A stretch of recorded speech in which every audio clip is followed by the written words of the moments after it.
Nice to be here, to meet you all. I'm about to talk about data, public open data, which I've been working with for like 15 years. For the city of Linköping to start with, and now as a consultant on a company called Knowit in Sweden. And I needed to describe myself like a biography, and I call myself Open Data Evangelist because I've always been working with this, and I like to get open data to the market. We try to build a market on public data. And you, which works in this industry or academic and so on, you know the value of data. It's a new gold. And I'm about to tell you a little bit around all these problems around it. This is my company. I have to show you this slide. We're about 4,000 employees. We work with, building websites, mobile applications, business intelligence, artificial intelligence, and so on and so on. And we are also 600 management consultants like me. And for the last few years, I have been running what we call a National Open Data Workshop. We focus on supporting regions and municipalities and national agencies in Sweden to build a capacity and knowledge to share data and use shared data. So that's our main mission. And the way we do it is that we try to identify data sets which is important for the society. If we share it, it can be something good in the society. We can build applications, or we can get knowledge, and so on. We do this all over the public sector. It could be food waste, it could be energy, it could be art, public art, and so on. What we do is that we find a needer, like a national agency or municipalities that wants to do something. We need to share this data. Can you help us? Because we are experts in this. And what we also do is when we find these needs and we have this needer, then we talk to the system suppliers. Can you develop an open API or export function so this municipality or region or agency can share it in a proper manner according to all these specifications that we have been developing with people that knows the organization, if you understand what I mean.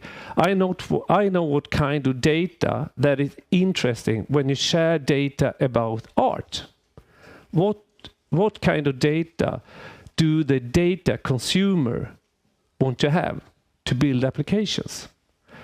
And so we try to lead those suppliers so they build the standard solutions. No matter what kind of system they have, it's a standard solutions. And usually in Sweden, if they want to buy a system, a municipality, region, or national agency, it's around 2 or 3 suppliers. Maybe the same in your countries. And what we also do is that we also work with, like industry associations, because very much is already developed, like BRIC, Dublin Core, schema.org, and so on. But when these agencies and municipalities and regions try to do something themselves, they just, best effort. They create something new which is not interoperable with other things, and then it's waste. It's no good to do that. And then we will help them because we are free of charge, We have already funding and so on. We are just free of charge. We are knowledge and everything. So we try to lead them the right way. This is an example. It's from a city in Sweden called Södertälje. It's quite close to Stockholm. This is a sensor feeling if it's a car parked there or not. It's for handicap parking lots. And when there is a car park there, it says it's a car park here. And it looks like this. You have the API, park, not park. They use this as a source in a chatbot. So I can ask the chatbot, where can I park? Where is it free parking lots? I can ask this in the chatbot. Or in the public app that they have with all their services. I can see where it is on a map. So why did they do this? Because they didn't want cars to run around in the city searching for a free parking lot. And what do you think happened when they showed this? What do you think the politicians said? Can you do this for electric cars too? Yeah, why not? So they started, this is, like a proof of concept, and it's working. It's standard products. So this is one kind of open data. It's created from a sensor, and you can use it as a source in different manners. This is another example. It's just a file that has been exported with information about what kind of products and services that Trollhättan, the municipality of Trollhättan, has bought. And for those of you that don't know that, Trollhättan was the place where Saab cars was built once upon a time. But it's not built there anymore. So this is very interesting. Why do they do this? Because they want to be transparent. And me, as a consultant company, can look into this and verify what kind of company are they buying management consultant services from? And what kind of amount? Is it worth it for me to try to sell my services or not? What has happened in Sweden is that a very famous person called Jens Nylander, he has been requesting all this information from all municipalities and regions and some national agencies in Sweden, and put it into a large database using an artificial intelligence, finding differences. So he has he has found that municipalities pay bills from companies that has no authority to send bills to them. Millions of Swedish crowns. He can also see that they have bought expensive products but never got them. They have not been implemented. So this is some kind of things you can do when you share data. Then you can find out things, differences and so on. All right, this looks fine, so why don't everyone do it? This is why we come into this slide. The problem in Sweden, and I think it might be in different countries in Europe and Asia and wherever, is that it's not prioritized. And why is it not prioritized? Because usually the benefit doesn't come to us. I share my data, you use it for your benefits. But what's in it for me? That's one problem. And this thing is also that, like when you're part of the European Union, EU tells you what to do. You need to share this data, otherwise we will give you charges. We will charge you, and you have to pay to us. So we do what you need to do, but nothing more, because that's not our mission. That's a problem.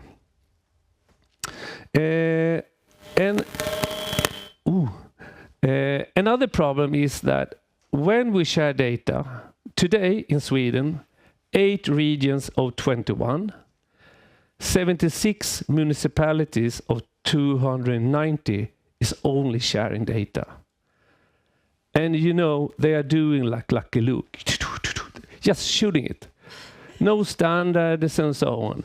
And if they follow the standard, they don't tell that they follow the standard because they don't know how to publish it. Many years ago, I was in contact with two professors in Kalmar, Linnéuniversitetet, and one was Russian and one was Spanish. And they said, we can't use your data because it's in Swedish, everything. And there is no documentation, so we cannot use Google Translate. So we don't know what we look at. That's a big problem. Or again, bad knowledge on the people that is sharing the data. I need to do it like this, otherwise I don't see it. So here it comes to the last problem, lack of documentation, because it's very hard to understand. Everything in Sweden is in Swedish, you know. So why do we have this situation? To start with, we have a lack of formal assignments and financial resources, because it's usually done with like people like me, you know.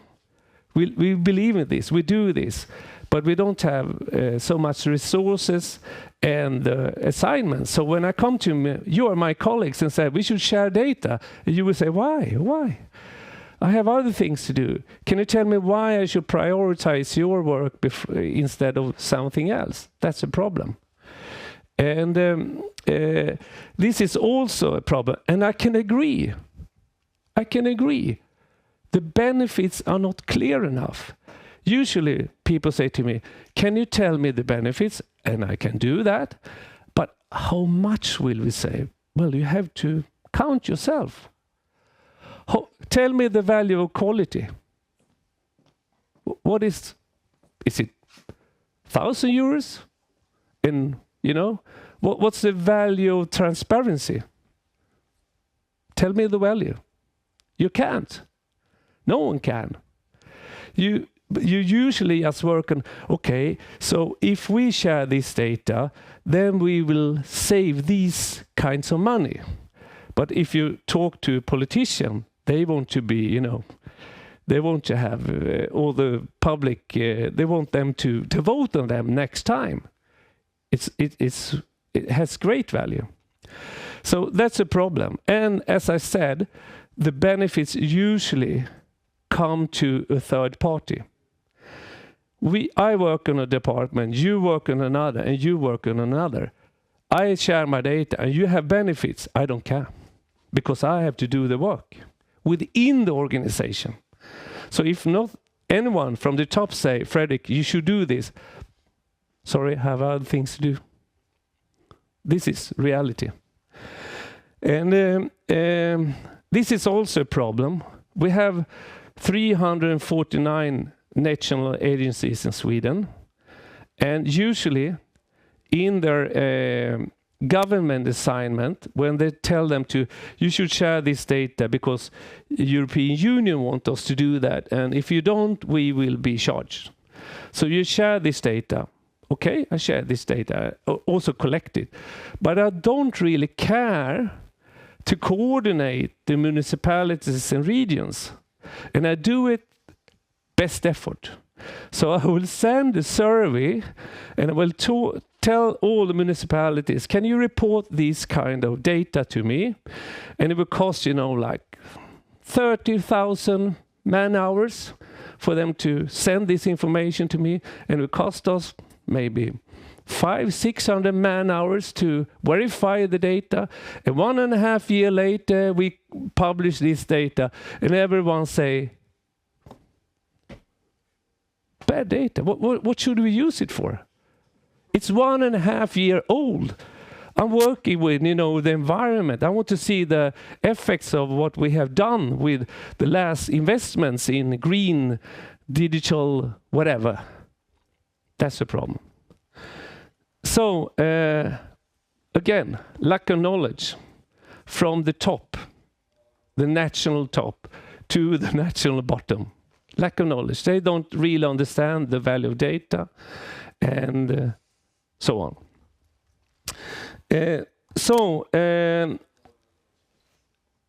this is also the last one. Do you know how many times I hear this? When we verify, we say it's a new law, which is from the 1st of January 2024, and they ask, okay, is this, will we have charges? No, probably not. Okay, then we skip it. So if we don't get charged, you don't care if you don't really want to do it, if you don't see the benefit. So what do we need to do? To start with, I have been on a couple of workshops here in Sweden before the summer where we met the government representatives.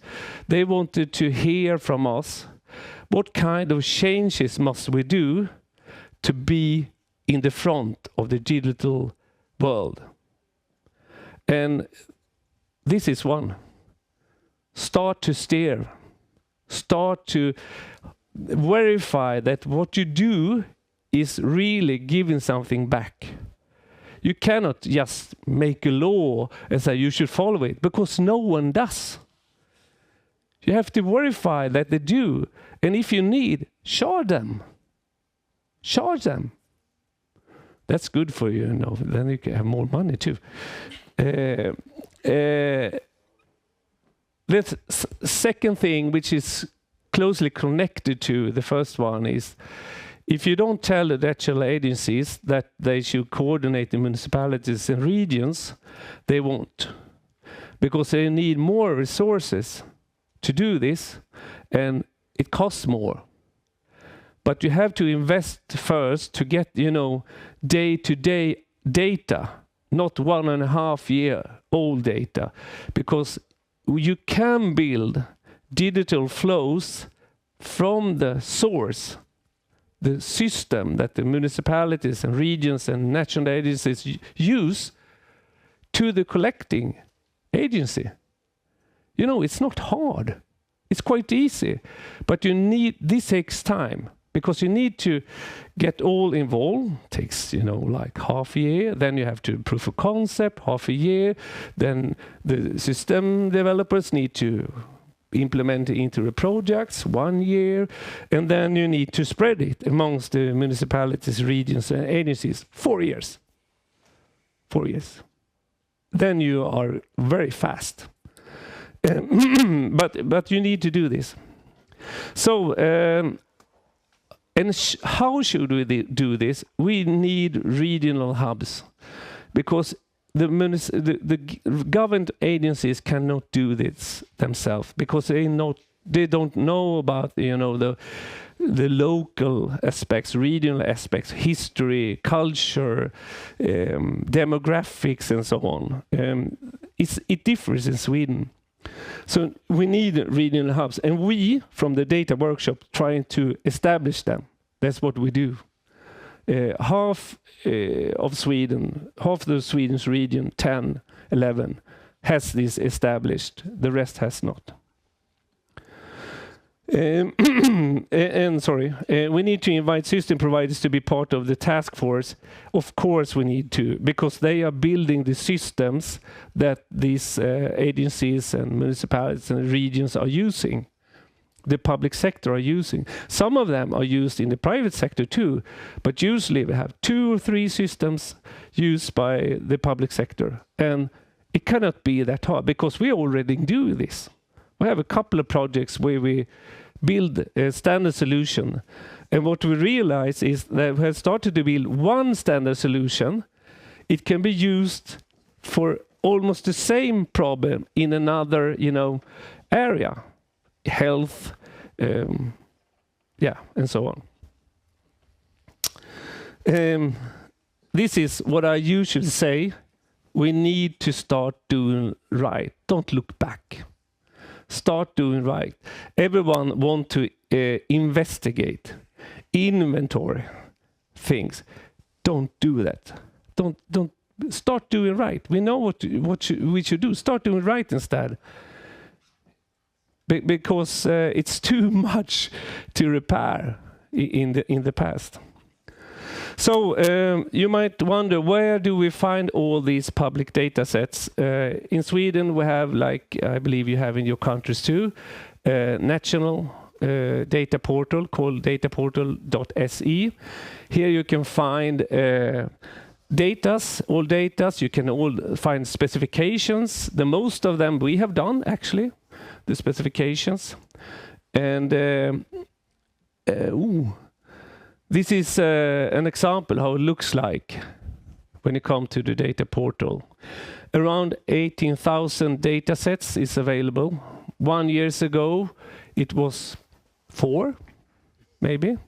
But now the national agencies are starting to publish their data sets open. They have had them for many years, but we help them to publish them here. And as you can see, if you're good in Swedish, you're having a good time. But if you're not, you will have a challenge to understand what kind of data that is shared, unfortunately. But usually they have also metadata in English. Usually they have, but it's a challenge, I understand. And if you want to search for specifications, you can see it's around 50 specifications that have been standardized, that someone have been publishing here. And of course, there exists a lot more, but we are trying to make all these agencies and so on to publish it here, so everyone can use it. And we have a lot of, we have done that, for instance. Maybe 30 of these are our specifications that we've been doing for 2 years, almost. So actually, that was what I was going to talk about today. Thank you for listening and so on. And I hope it gave some kind of knowledge.